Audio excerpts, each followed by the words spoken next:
Hello বন্ধুরা, welcome back to my channel. আজকে আবার চলে এলাম তোমাদের জন্য একটা নতুন ভিডিও নিয়ে। তো আজকে আমি আবার রথের মেলায় বেরিয়েছি। আজকে উল্টো রথের মেলায় আমি এসেছি। আগের দিন ব্যথাইতলা গেছিলাম, আজকে আন্দুলে এসেছি আমি।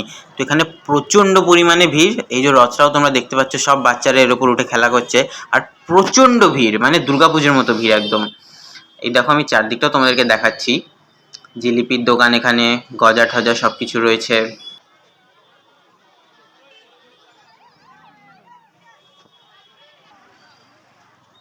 এখানে একটা ঝুমকোর দোকান রয়েছে। এদিকে পাঁপড় ভাজা বিক্রি হচ্ছে, ফুচকা,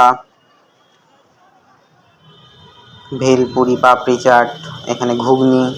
আর আন্দুল তো ফার্নিচারের দোকানে ভর্তি, সেটা তোমরা জানোই।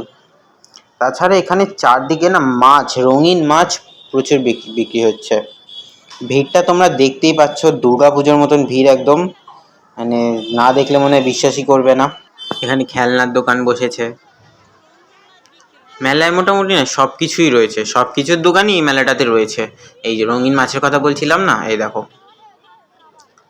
ভর্তি ভর্তি। এ তো আমি তোমাকে একটা দেখাচ্ছি, কিন্তু এখানে রঙিন মাছের দোকান না চারদিকে রয়েছে। প্রচুর প্রচুর সব জায়গায় দেখছি রঙিন মাছ বিক্রি হচ্ছে। আর সম্ভবত দোকানগুলো শুধু মেলার জন্যই বসেছে, মেলা হয়ে গেলে হয়তো আবার উঠে যাবে। এখানে ভিড়টা দেখো, দেখে আশা করি বুঝতেই পারছো যে কীরকম লেভেলের ভিড়টা হয়েছে। মানে দুর্গাপুজো এরকম লাইন দিতে হয় কলকাতায়, সেই রকম ভিড়। এখানে মেলার শুরুতে ঢুকে এই দোকানটাতে দাঁড়ালাম। এখানে আসবাবপত্র রয়েছে অনেক, কাপ প্লেট, তারপরে ওপরে অনেক খেলনাও ঝুলছে। আর এখানে মিকি মাউসে চড়ার জন্য প্রচণ্ড বায়না করছিল। তারপরে শেষমেশ ওকে না বারণ করাতে ওর মুখটা এমন হয়ে গেল, মানে এমনভাবে বললো যে যেন মনে হচ্ছে ও যেন বুঝে গেছে যে আমরা ওকে চড়াতে চাইছি না এখন। এরকম মানে এমন মুখটা করলো না, ঠিক আছে বলে এমন করলো যে ওকে চড়াতে বাধ্য হলাম। খুব খুব মজা করছে ও। আমিও পরে মাকে বলছিলাম যে এখনই তো বয়স, এখন না চড়লে আর কবে চড়বে? এরপর যখন বড় হয়ে যাবে আর তো উঠতে পারবে না, তখন ওর আফসোস থাকবে যে না, আমি সময় এই মজাটা করতে পারিনি।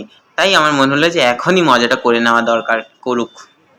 এখন না করলে আর সময় পাবে না, পরে বড় হয়ে গেলে তো আর মিকি মাউসে উঠতেও দেয় না। আমার নিজেরই এখন ইচ্ছা করে এতে উঠতে, কিন্তু আমাকে তো উঠতেই দেবে না, এরা টাকা দিলেও উঠতে দেবে না। আর কি করব, মজা করুক এখনো। কিন্তু ওর মুখটা এমন হয়ে গেছিল না, সত্যি দেখার মতন। ও কিন্তু খুব প্রচণ্ড মজা করছে ও।